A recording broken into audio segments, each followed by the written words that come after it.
Hi, I'm Senator Tom Harkin. Today I chaired a hearing in the Health, Education, Labor, and Pensions Committee focusing on the threatened middle class in this country. As I travel in Iowa and across the country, I hear from more and more hardworking middle-class families who feel that the American dream is slipping away. Their paychecks aren't keeping pace with the soaring costs of necessities such as education, health care, housing, and need I mention gasoline. Their jobs are insecure, their savings and pensions have disappeared. They're profoundly worried about the future, especially for their children. It wasn't always like this. In the decades after World War II, a rising tide lifted all boats, including the middle class. But that shared prosperity has come to an abrupt halt. Corporate profits have skyrocketed. Wealth at the very top has surged.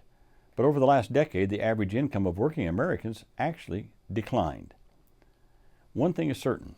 There can be no sustainable economic recovery without the recovery of our middle class.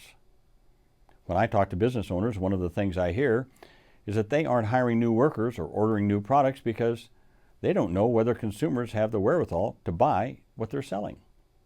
Demand is weak because incomes are weak and over 16 million Americans are out of work. The plight of the middle class is not the inevitable result of forces beyond our control.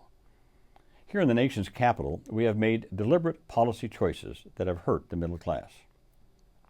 As one Iowan recently put it in a letter to me, why is Washington determined to make the rich richer and to turn its back on the middle class? Well, that's a good question.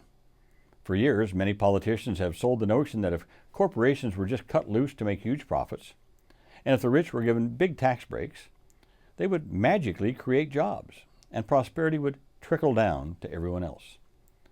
But instead, what we got was the Great Recession, falling incomes, and a real unemployment rate close to 16%.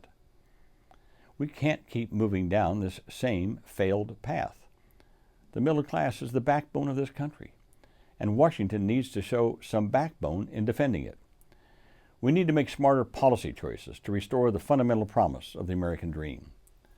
This was the focus of today's hearing, and I intend for it to be a sustained priority focus of my HELP committee in the months and years ahead.